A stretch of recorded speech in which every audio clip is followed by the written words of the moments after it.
ओम श्री परमात्मा नमः। मैं प्रोफेसर हृदय अवस्थी अपने परम पूज्य गुरु जी वेद मूर्ति तपोनिष्ठ गीता उपनिषद पुराण और धर्मशास्त्र के विशेषज्ञ प्रोफेसर पंडित भगवत शरण शुक्ल जी के साथ में आप सभी का Awasthi Ayurveda anatomy yoga and spirituality channel पर हार्दिक स्वागत करता हूं। हम लोग गीता के 18वें अध्याय में हैं और 48वें श्लोक से आगे की चर्चा होनी है, क्योंकि सभी वर्णों के क्या कर्म हैं उनकी सरल व्याख्या गुरु जी कर रहे हैं। तो आगे की व्याख्या और बातों को समझने के लिए हम लोग चलते हैं गुरु जी की ओर। नमोस्तुनंताय सहस्रमूर्तये सहस्रपादाक्षिशिरोरुवाहवे सहस्रनाम्ने पुरुषाय शाश्वते सहस्रकोटि युगधारिणे नमः। कृष्णाय वासुदेवाय हरे परमात्मने प्रणतक्लेशनाशाय गोविंदाय नमो नमः। इस चैनल से संबद्ध सभी विद्वद्गण, सभी जिज्ञासु छात्रवृंद, सहृदय सज्जन वृंद एवं इस चैनल के संस्थापक तथा प्रबंधक आचार्य हरिहृदय अवस्थी जी, गीता ज्ञान यज्ञ के शुभ अवसर प्राप्त सभी का स्वागत है। आज हम लोग जो विचार कर रहे हैं वो व्यक्ति की सामान्य मनोदशा के साथ साथ कर्तव्य कर्मों के सदोष और अदोष के व्यवस्था को लेकर के। प्रायः लोग ऐसा समझते हैं कि दूसरे की चीज़ अच्छी है, हमारी चीज़ गड़बड़ है, इसलिए हमें दूसरे की वस्तु लेना चाहिए, अपनी उसको दे देना चाहिए, या वो व्यक्ति जिस काम को कर रहा है वही क्यों करे, हम क्यों इसको नहीं कर सकते, आदि आदि अनेक धारणाएं व्यक्तियों की होती है। परंतु वैज्ञानिक आधार कुछ दूसरा होता है। जैसे कोई व्यक्ति ऐसा है जो कफजन्य दोष से पीड़ित है और एक व्यक्ति है जो पित्तजन्य दोष से पीड़ित है। तो पित्तजन्य दोष से पीड़ित व्यक्ति को जो खान पान व्यवस्था या दवा दी जाती है, उसकी अगर कामना कोई कफज रोगी अगर करे तो उसको और दिक्कत हो सकती है। और इसी तरह से कफज रोगी जिस पथ्य का या दवा का सेवन कर रहा, औषधि का सेवन कर रहा, उसको अगर पित्तज रोग वाला करे तो उसका रोग की अभिवृद्धि होगी और उसको दिक्कत होगी। कारण क्या है कि प्रत्येक औषधि और प्रत्येक पालनीय नियम सभी रोगों के लिए भिन्न भिन्न होते हैं, एक जैसे नहीं हो सकते। ठीक उसी ढंग से चारों वर्णों की स्वाभाविक प्रकृति, मानसिक स्थिति और उनके जो सत्व रज तम आदि की जो व्यवस्था वो भिन्न भिन्न है।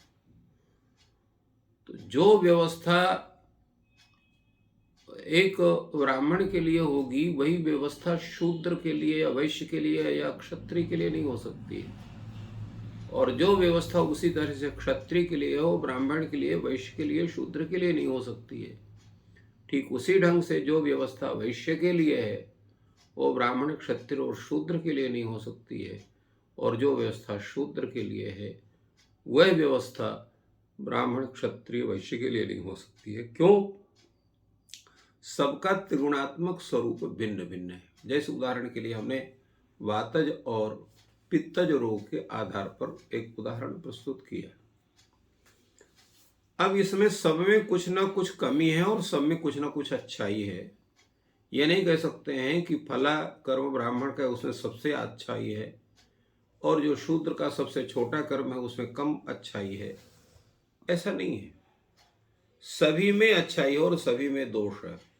जैसा पूर्व में हमने कहा था, ये त्रिगुणात्मक सृष्टि है। कोई भी वस्तु ऐसी नहीं है कि जिसमें पूर्णतया जो है उसमें सात्विक स्वरूप ही हो, राजस या तामस का संबंध ना हो, या पूर्णतया राजस ही हो, सात्विक और तामस का संबंध ना हो, और ना ऐसी कोई वस्तु है जो पूर्णतया तामस ही हो, उसमें सात्विक और राजस का संबंध ना हो। ये त्रिगुणात्मक सृष्टि का स्वरूप है। तो इसी तरह से भगवान यहाँ पर कह रहे हैं कि सहजम कर्म कौन्तेय सदोषमपि न त्यजेत् सर्वारंभा ही दोषेण धूमे नाग्निरिवावृताः। भगवान कहते हैं कि जो हमारे कर्म हैं स्वाभाविक कर्म है, तो इसलिए इसमें कई तरह के कर्मों का उल्लेख है, जिसके स्वधर्म, स्वकर्म, नियत कर्म, स्वभाव नियत कर्म, स्वभावज कर्म, इनको हम इनका सबका वाचक यहाँ पर सहज कर्म है।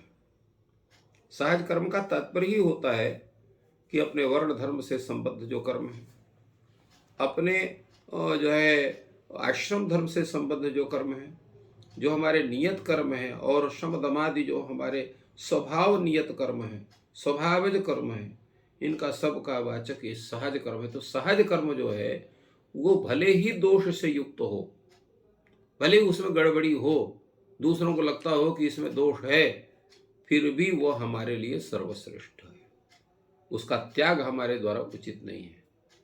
उसका कारण ये है, जैसा पूर्व में बतलाया, कि ऐसी कोई वस्तु नहीं है जो सदोष ना हो। जैसे अग्नि है, अग्नि शुद्ध है, दूसरे को भी शुद्ध करती है, किंतु उसमें भी धुआं है, बिना धुआं के अग्नि नहीं रह सकती है। धुएं से अग्नि जैसे आवृत रहती है, उसी तरह से ऐसा कोई कर्म विश्व का नहीं है कि जो दोष युक्त ना हो।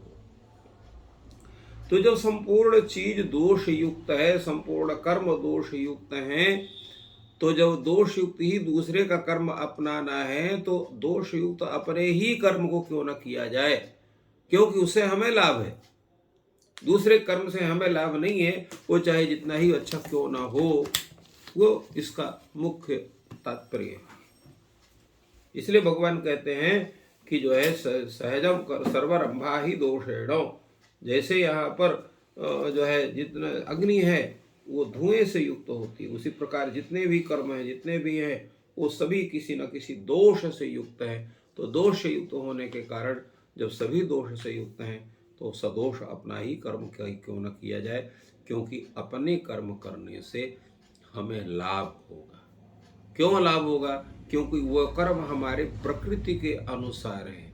हमारी जो सात्विक, राजस, तामस आदि जो प्रकृति है, उसके अनुसार वो कर्म है। तो उस कर्म को जितने सही ढंग से हम संपादित कर सकते हैं, उतना कोई दूसरा व्यक्ति नहीं कर सकता है। हम अपने कर्म का सही ढंग से संपादन कर सकते हैं और दूसरे कर्म को नहीं कर सकते हैं। इसलिए वो जो है अच्छा होता हुआ भी हमारे लिए गड़बड़ है, वो अच्छा नहीं है। ये भगवान का कथन और ये वास्तविकता ही है। जैसे कोई ऑफिस है, तो एक चपरासी है, एक क्लर्क है, एक उसमें ऑफिसर है, एक सुरक्षा गार्ड है।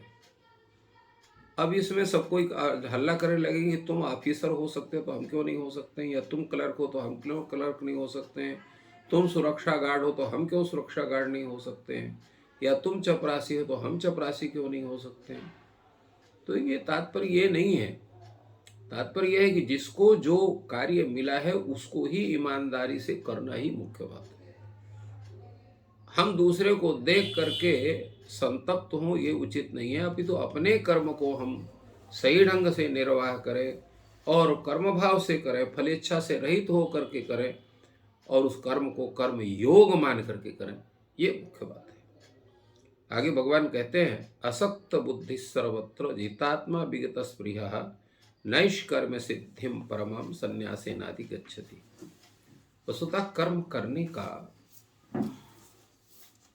ऐसा क्या स्वरूप होना चाहिए जिससे व्यक्ति जो है वो परमात्मा को प्राप्त हो, निष्कर्मता की सिद्धि हो और वो उसको मोक्ष की स्थिति उसकी बने।